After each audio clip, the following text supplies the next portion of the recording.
qabanne yaani buu barsana deebonne bishaan dhabne waan si yaada dhaabbanna qulqullaa qabanne har'a maaliif dhaabata qulqullaa qabatte barubattee lallabda akka waan bishaan dhabne har'a maaliif dhaabata qulqullaa qabatte barubattee lallabda akka waan bishaan dhabne kalu warra kalente kalu warra kalente kalu warra kalente kalu warra kalente kalu warra kalente kalu warra kalente way go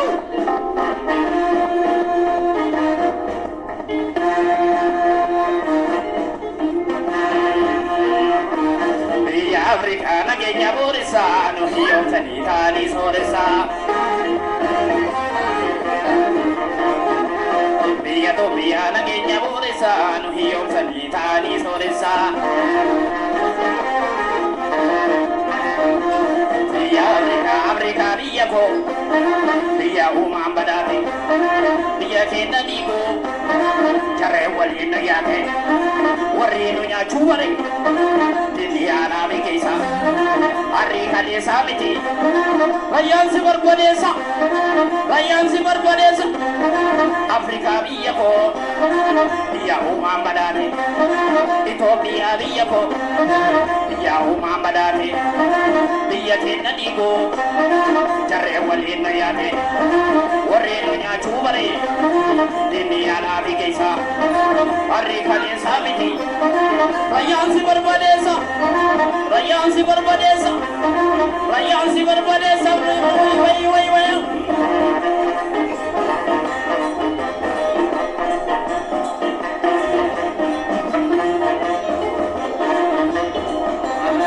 Biya geti barza kabalte Ethiopia se de jaramte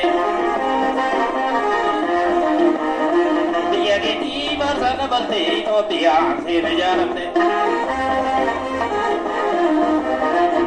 Sinde bitu juta fi fajiri biya geni barza kabalte Ethiopia ayati sabiya to kahati dese biya geni barza kabalte Ethiopia sejajarate sinde bitu juta fi fajiri biya geni barza kabalte Ethiopia jira raya si wajini biya geni barza kabalte Ethiopia sejajarate Ethiopia sejajarate Oromia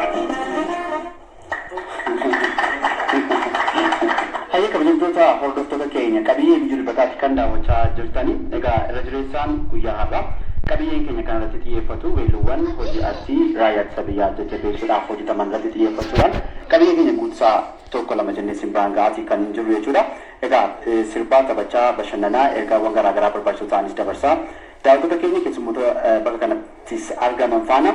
akkana jechaa tuffaa jirra jechuudha. Dandeettii garaagaraati kan inni qabu weelluulee ni weellisaa sanbiraatti immoo walaloonni walaleessaa mee kennaa kan akkamittiin horachuu dandeesse? Oromoon yaa uummataan isaatu artistiidha. Oromoo irraa dhalachuu kootii fi artistoota Oromoo hedduu dhaggeeffachaa turuudhaan ogummaa gaarii diraamas